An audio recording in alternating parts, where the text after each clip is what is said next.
রাঁচি ঝাড়খণ্ডের রাজধানী, ঝর্ণা এবং মনোরম প্রাকৃতিক দৃশ্যের জন্য পরিচিত, যা ঐতিহাসিকভাবে একটি জনপ্রিয় পর্যটন কেন্দ্র।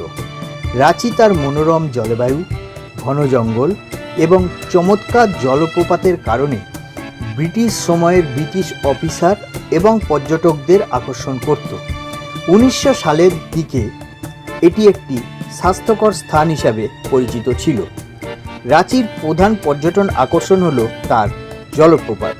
এই জলপ্রপাত ছাড়াও রাঁচিতে অনেক ট্যুরিস্ট স্পট ও মন্দির রয়েছে। আজ আমি রাঁচি এসেছি, রাঁচি পুরো ঘুরে দেখব এবং রাঁচি ভ্রমণ সম্পর্কে আপনাদের একটা স্পষ্ট দিক নির্দেশ দেব, যাতে আপনারা রাঁচি ঘুরতে এলে কোনোভাবে আপনাদের অসুবিধা না হয়। তাহলে চলুন রাঁচি ভ্রমণ শুরু করা যাক। Good morning. আজকে আমি রাঁচিতে আছি, পুরুলিয়া থেকে রাঁচিতে আমি এসেছি। রাঁচিতে পুরুলিয়া থেকে আমি ইন্টারসিটি এক্সপ্রেস ধরে এসেছি, তা সেই ভিডিও আর করিনি, কেন অনেক রাত্রিরে এসে পৌঁছেছিলাম। আর রাঁচিতে আমি ছিলাম এই সামনে হোটেলে, এই হোটেলটাতে, রাঁচি রিট্রিট। তো হোটেলটা মোটামুটি ঠিকঠাক ছিল, তাই হোটেলের বুকিং করেছিলাম গোয়াই ভিভো থেকে। তো চলুন শুরু করা যাক রাঁচি। ঘুরতে বেরোনোর আগে করতে হবে ব্রেকফাস্ট, কেন রাতে কিছু খাওয়া হয়নি। সেই জন্য ঠিক করলাম যে রাঁচির লোকাল ফুড ধুসকা দিয়ে করব আজকে ব্রেকফাস্ট।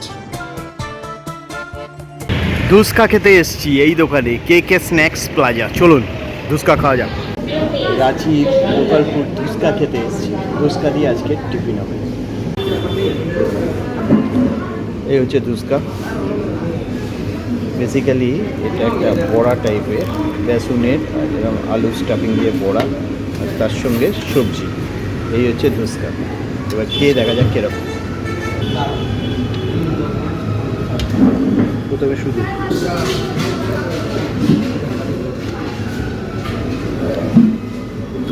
বেসন না, চালের গুঁড়ি আর আলু দিয়ে বানানো, দারুণ খেতে। এবার সবজি দিয়ে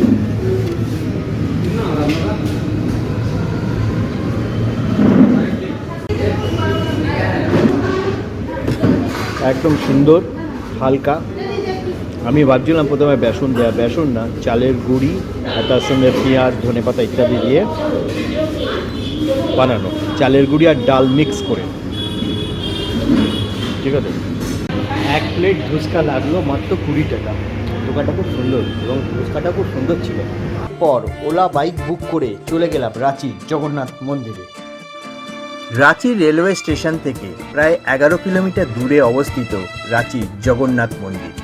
1691 সালে রাজা আনিনাথ শাহদেব এই মন্দিরটি নির্মাণ করেছিলেন। পুরীর জগন্নাথ মন্দিরের আদলে তৈরি এই ধুরওয়া অঞ্চলে স্থিত মন্দিরটি তার শিল্পকলা, বার্ষিক রথযাত্রা এবং শহরের প্যানোরামিক ভিউয়ের জন্য জনপ্রিয় পর্যটন কেন্দ্র। মন্দিরটি 1992 সালে পুনর্নির্মাণ করা হয়। এখানে প্রতি বছর রথযাত্রা খুব জাঁকজমকভাবে পালিত হয়। এছাড়া মন্দির থেকে রাঁচি শহরের মনোরম দৃশ্য দেখা যায়। এই মন্দিরের ভেতর কোনো রকম ফটোগ্রাফি অ্যালাউড নয়। মন্দিরের ভেতর জগন্নাথ, বলরাম এবং সুভদ্রার খুব সুন্দর মূর্তি আছে, আপনারা এখানে এলে তা দেখতে পাবেন। রাঁচির জগন্নাথ মন্দির দেখে নেওয়ার পর আমি রওনা হয়েছিলাম MS ধোনির ফার্ম হাউসের উদ্দেশ্যে। রাঁচির জগন্নাথ মন্দির থেকে MS ধোনির ফার্ম হাউসের ডিস্টেন্স 12 কিলোমিটার। এটা পড়ে রাঁচি রিং রোডে। ওই বাড়ির গেটটা দেখছেন, এটাই হচ্ছে মহেন্দ্র সিং ধোনির ফার্ম হাউস। মহেন্দ্র সিং ধোনি এখন নেই, তিনি চেন্নাইতে IPL এর প্র্যাকটিসে আছেন। তা আমরা তার বাড়ির সামনে এসেছি। এই হচ্ছে বাড়ি। তো এই হচ্ছে মহেন্দ্র সিং ধোনির ফার্ম হাউস। এবার আমরা আগে যাব কাকেটা, চলিয়ে।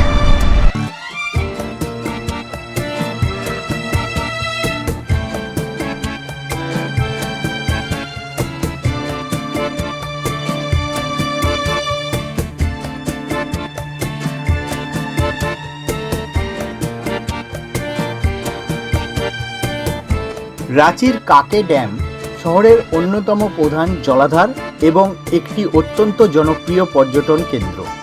এটি গোন্ডা পাহাড়ের পাদদেশে অবস্থিত এবং শহরের একটি বড় অংশের পানীয় জলের প্রধান উৎস। প্রায় 8 বর্গ কিলোমিটার এলাকা জুড়ে বিস্তৃত এই জলাশয়টি পাহাড় ও সবুজ বনভূমি দ্বারা বেষ্টিত। সূর্যোদয় এবং সূর্যাস্তের মনোরম দৃশ্য দেখার জন্য এটি রাঁচির অন্যতম সেরা স্থান। সাধারণত ভোর থেকে রাত্রির 8টা পর্যন্ত দর্শকদের জন্য খোলা থাকে এই কাঁকে ড্যাম। এইটা হচ্ছে রাঁচির পাতলাপাড়ার মহিলাদের জন্য, আর এইটা হচ্ছে পুরুষদের জেন্টস কা না। চলিয়ে ওকে, রাঁচিতে এসে এই জায়গা দর্শন করতেই হবে আপনাকে। কারোর প্রয়োজন থাকলে যোগাযোগ করতে পারেন। ঠিক আছে, চলুন আগে যাওয়া যাক।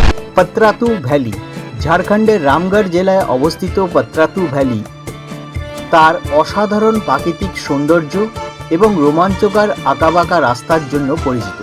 রাঁচি থেকে মাত্র 35 থেকে 40 কিলোমিটার দূরে অবস্থিত এই উপত্যকাটি পর্যটকদের কাছে ঝাড়খণ্ডের মানালি নামেও পরিচিত। এই উপত্যকার সবচেয়ে বড় আকর্ষণ হলো এর মসৃণ কিন্তু অত্যন্ত আঁকাবাঁকা হেয়ার পিনের মতো রাস্তা। পাহাড় কেটে তৈরি এই রাস্তা দিয়ে গাড়ি চালানো এবং বাইক রাইডিং পর্যটকদের কাছে অত্যন্ত রোমাঞ্চকর। উপত্যকার উঁচুতে বেশ কিছু নির্দিষ্ট ভিউ পয়েন্ট রয়েছে, যেখান থেকে নিচের দিকে সাপের মতো বয়ে চলা রাস্তা এবং দূরে পাত্রাতু ড্যামের প্যানোরামিক দৃশ্য দেখা যায়। এই উপত্যকা শেষ হলে আপনি পৌঁছাবেন পাত্রাতু ড্যামে, যেখানে বোটিং করারও ব্যবস্থা রয়েছে। লেকের নীল জল এবং চারপাশে সবুজ পাহাড় এক মনোমুগ্ধকর পরিবেশ তৈরি করে। এই ভ্যালি ভ্রমণ করার সেরা সময় হচ্ছে বর্ষাকাল, যখন চারদিক সবুজ হয়ে থাকবে, এবং শীতকালেও আসতে পারেন পিকনিক করার জন্য এই পত্রাতু ভ্যালিতে। এখন যাচ্ছি ওয়াটারফলের দিকে।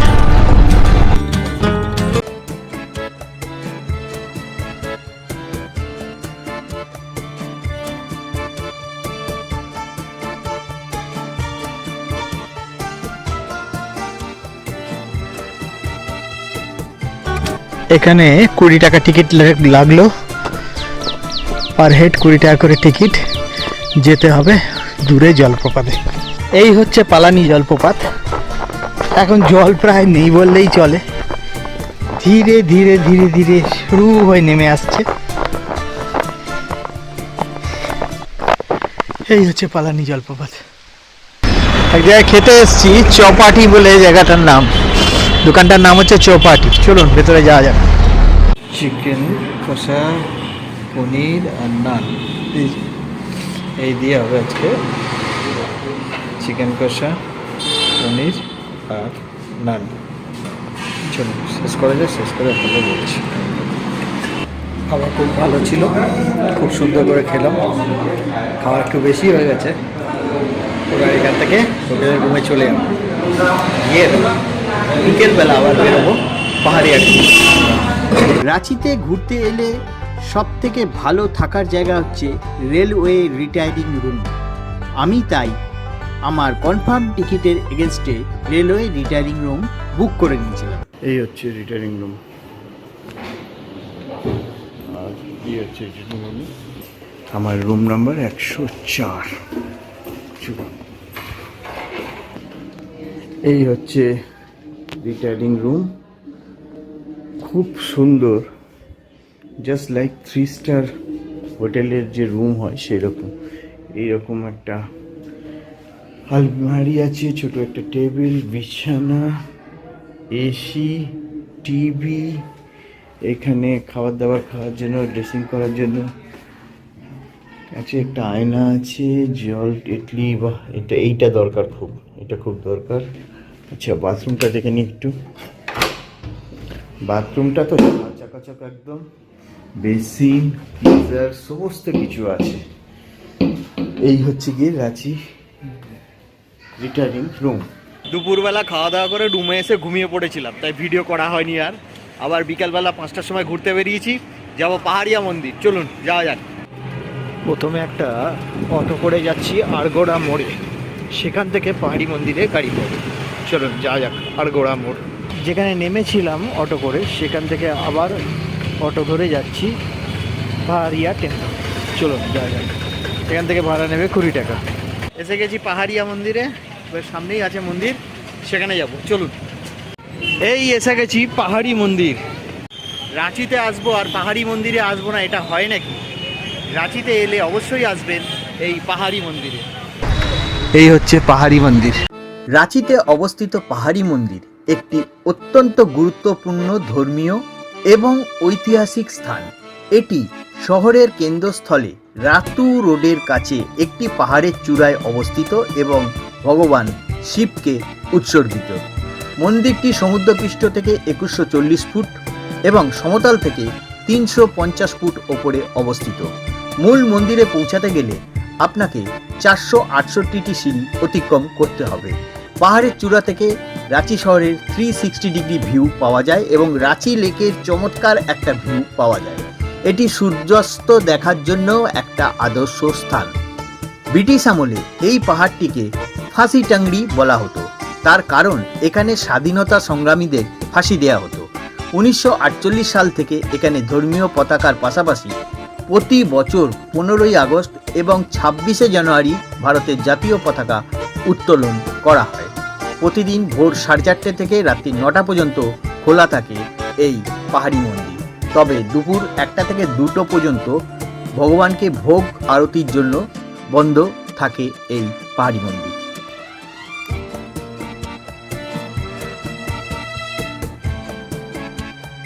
এই হচ্ছে গাড়ি, এই গাড়ি আমি গোয়াই বিবো থেকে বুক করেছি, এই গাড়িটা করে এখন ঘুরবো, চলুন যাওয়া যাক।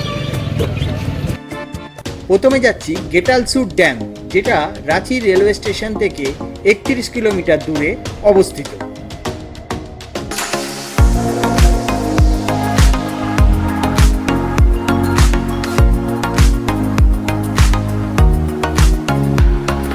তো এই হচ্ছে ড্যাম।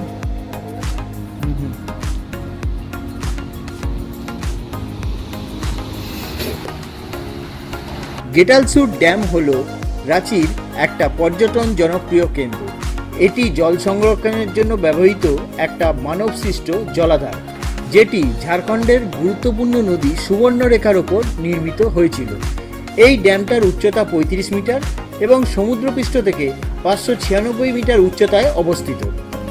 717 বর্গ কিলোমিটার জুড়ে এই ড্যামটি বিস্তৃত। এটিতে টারবাইন স্থাপন করা হয়েছে, যা রাঁচি শহরের জন্য 130 মেগাওয়াট বিদ্যুৎ উৎপাদন করছে। এছাড়াও এই ড্যামটি পানীয় জলের উৎস হিসেবে শহরের আরেকটি উদ্দেশ্য সমাধান করে। এখানে এই জায়গাটা দেখে আমার মনে হলো এখানে পিকনিকও কিন্তু খুব ভালোভাবে করা যায়, আমি আপনাদের দেখাচ্ছি। এই হচ্ছে ড্যাম, ড্যামের জল বেরোচ্ছে এখান থেকে, আর তার পাশে এই যে জমি আছে, এখানে কিন্তু শীতকালে খুব সুন্দরভাবে পিকনিক করা যায়। শুধু ল্যান্ডস্কেপটা দেখুন। এবারে যাচ্ছি হুড্রু ফলস, যে ফলসটা গেটালসুর ড্যাম থেকে 14 কিলোমিটার দূরে অবস্থিত। দিয়ে গেলে মেন হুড্রু ফলস, আর এদিকে হচ্ছে পাহাড়ে সেই ছোট রোড, যে রোড দিয়ে যাচ্ছে আমি নিচে উঠানো করে। রাঁচি থেকে প্রায় 45 থেকে 50 কিলোমিটার দূরে অবস্থিত হুড্রু জলপ্রপাত ঝাড়খণ্ডের অন্যতম উঁচু এবং মনোরম একটি প্রাকৃতিক জলপ্রপাত। এটি ছোটনাগপুর মালভূমির ওপর সুবর্ণরেখা নদীর গতিপথে সৃষ্টি হয়েছে। জলপ্রপাতটি প্রায় 320 ফুট উচ্চতা থেকে নিচে আছড়ে পড়ে, যা একে ঝাড়খণ্ডের অন্যতম প্রধান উচ্চতম জলপ্রপাত হিসেবে পরিচিত করেছে। মূল জলপ্রপাতের কাছে পৌঁছাতে প্রায় 700 থেকে 750 সিঁড়ি বেয়ে নিচে নেমে আপনাকে পৌঁছাতে হবে এই হুড্রু জলপ্রপাতের পাদদেশে। কিন্তু আমি সেই পথে না গিয়ে উল্টো দিক দিয়ে এসছি, যেখান দিয়ে খুব সহজেই হুড্রু জলপ্রপাতের কাছে আপনি পৌঁছাতে পারবেন।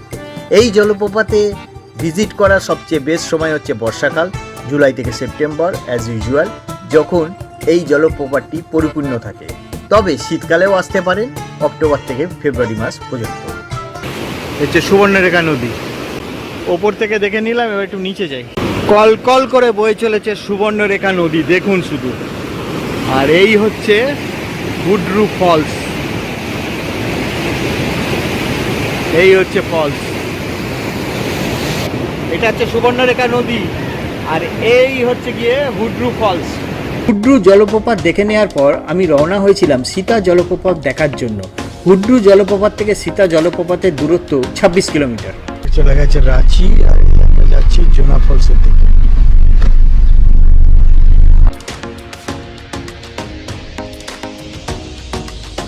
এই রাস্তা দিয়ে এলাম, দুর্দান্ত রাস্তাটা, আর এই নিচ দিয়ে নেমে গেছে সীতা ফলসের যাওয়ার রাস্তা। চলুন।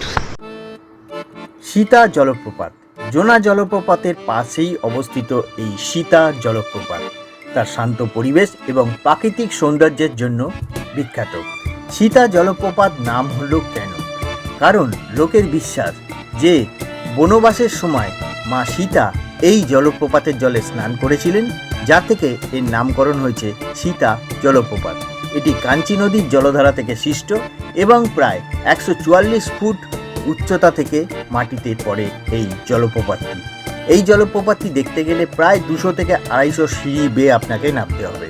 এই জলপ্রপাতে আসার সঠিক সময় হচ্ছে বর্ষাকালে, অর্থাৎ জুলাই থেকে অক্টোবর, জলপ্রপাতটি যখন তার পূর্ণরূপে দেখা দেয়। এইটা হচ্ছে सीता फॉल।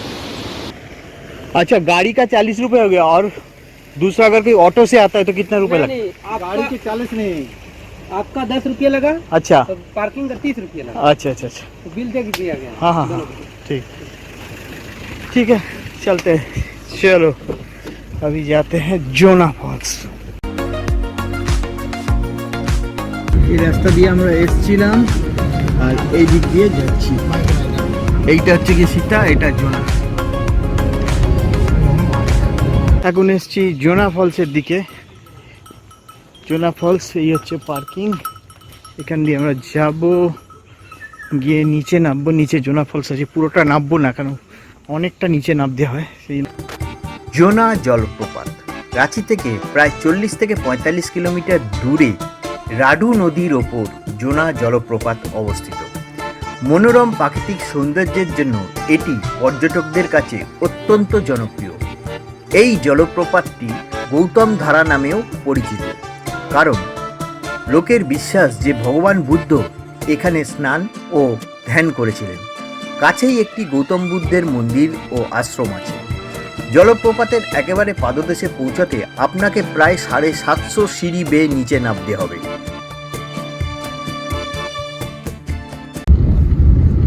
तो अब जा रहे हैं दसम फॉल्स। জোনা জলপ্রপাত দেখে আমি রওনা হয়েছিলাম দশম জলপ্রপাতের উদ্দেশ্যে, যেটা জোনা জলপ্রপাত থেকে 61 কিলোমিটার দূরে অবস্থিত। দশম ফলস একটা নতুন রাস্তায় যাচ্ছি, যেখান থেকে সিঁড়ি দিয়ে নামতে হবে না, দূর থেকে দেখা যাবে। দশম ফলস আমরা আগে অন্যদিকে দেখেছিলাম, এখন এটা পেছন দিক দিয়ে এলাম দশম ফলস দেখতে, যেখানে আমাদের বেশি হাঁটতে হবে না, মানে সিঁড়ি চড়তে হবে না। এই জায়গার সুবিধাটা এই হলো যে এখানে হার্ডলি 10-15টা সিঁড়ি নেমেই দশম ফলসের দেখা পেয়ে গেলাম। রাঁচি থেকে প্রায় 40 কিলোমিটার দূরে রাঁচি টাটা হাইওয়ের কাছে তৈমারা গ্রামে অবস্থিত দশম জলপ্রপাত একটি অত্যন্ত জনপ্রিয় পর্যটন কেন্দ্র। এটি সুবর্ণরেখা নদীর উপনদী কাঞ্চি নদীর জলপ্রবাহে গঠিত হয়েছে। এই জলপ্রপাতটি প্রায় 144 ফুট উচ্চতা থেকে নিচে আছড়ে পড়ে। মূল জলপ্রপাতের কাছে পৌঁছতে পর্যটকদের প্রায় 300টিরও বেশি সিঁড়ি বেয়ে নিচে নামতে হয়। এই জলপ্রপাতে আসার সেরা সময় হচ্ছে বর্ষাকাল, অর্থাৎ জুলাই থেকে সেপ্টেম্বর, যখন এই জলপ্রপাতটা কাঞ্চি নদীর জলে পরিপূর্ণ থাকে। সামনেই আসছে সরনা হোটেল, এখন খোলা কিনা জানি না। এখানেই খাবো মাটন ভাত, একবার জিজ্ঞেস করে নিই তারপর। আচ্ছা, এই হচ্ছে সরনা হোটেল, এই হোটেলে খাবো মাংস ভাত। চলুন। এই হচ্ছে মাটন, এখানকার মাটন। এই হচ্ছে সরনা হোটেল, যেখান থেকে মহেন্দ্র সিং ধোনির বাড়িতেও মাটন যায় কখনো কখনো।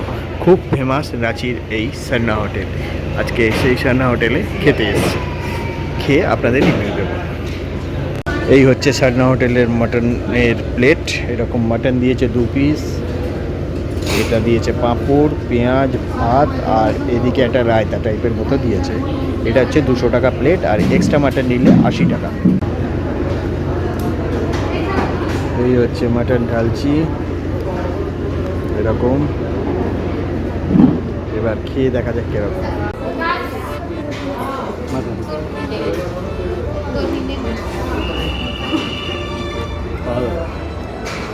মাটনের পিস তুল তুল করছে নরম। দেখাচ্ছি এই হচ্ছে মাটন, এরকম মাটন 2 পিস আছে, ভাত, পাঁপড়। চলো ফিনিশ করে কথা বলছি।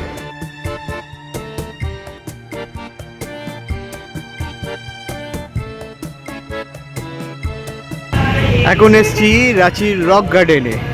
চলুন রক গার্ডেনটা আপনাদেরকে দেখিয়ে দিই। Rock garden.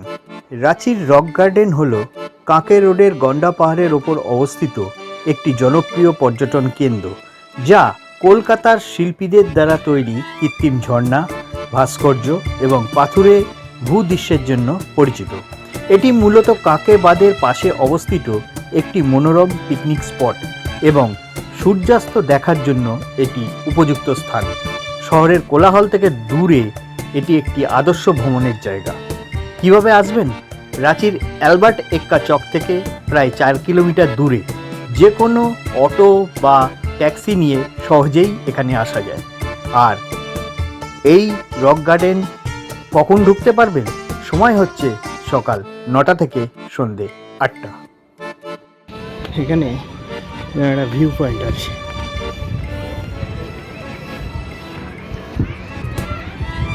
দারুণ সুন্দর দেখা যায়। একটা ম্যারেজ হল আছে এখানে, আর আছে এরকম একটা জায়গা যেখানে খুব সুন্দর করে আপনি ভিউ পাবেন।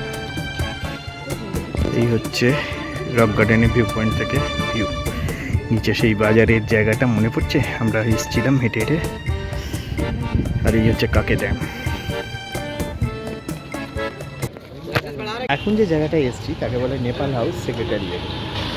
এখানে এই যে রোডগুলো দেখছেন, এখানে বিভিন্ন রকম চাইনিজ খাবার লাইন দিয়ে পাওয়া যায়। এটা নেপাল হাউস এরিয়া। ওই যে সামনে লেখা রয়েছে নেপাল হাউস, দেখুন এই যে নেপাল হাউস। এর সামনে এই দোকানগুলোতে বিভিন্ন রকম চাইনিজ খাবার বিক্রি হয়। আমার আজকে সন্ধেবেলার ট্রেন আছে, তাই আপনাকে এখন দেখাচ্ছি এই নেপাল হাউস এরিয়ার চাইনিজ খাবার দাবার। এখানে লাইন দিয়ে সব দোকান আছে যেখানে চাইনিজ খাবার দাবার পাওয়া যায়। এদিকেও আছে, এদিকেও আছে। তো এখানে একটা দোকান আছে দার্জিলিং হট মোমো। চলুন ওটা দেখা যায়। स्प्रिंग रोल कैसे दे रहे हो? 50 एक पीस का। 50 का एक पीस। एक पीस लगा दीजिए स्प्रिंग रोल। भैया को डाल दो इस रोल एगो। ना ना एगो इस रोल हां। ठीक है स्प्रिंग रोल। और ये क्या चीज़ है? चिकन सफाले है सर। हाँ ये कितने का है? 60 से। অনেক কিছু আছে এখানে। क्या वेज चाउमीन? कहां का? চলুন আমি একটা চিকেন স্প্রিং রোল দিচ্ছি। চিকেন স্প্রিং রোল, চিকেন একটা কিছু, চিকেনের জন্য চিকেন পপকর্ন, ওইদিকে ললিপপ। এই হচ্ছে চিকেন স্প্রিং রোল 50 টাকা। ঠিক আছে, বেশ কিছু জিনিস এখান থেকে নিয়ে নিলাম। তার মধ্যে স্প্রিং রোলটা খেয়েছি, আর বাকি এই যে নিয়ে নিয়েছি। তো এই ভিডিওটা কেমন লাগলো বলবেন। ভালো লাগলে লাইক, শেয়ার, আমার চ্যানেলে নতুন হলে সাবস্ক্রাইব করার সময় বেল আইকনটা অন করে দেবেন, তাতে যখনই আমি একটা নতুন ভিডিও দেব তার ইনস্ট্যান্ট নোটিফিকেশন যাবে আপনার কাছে। আজ এই অবধি, বাই।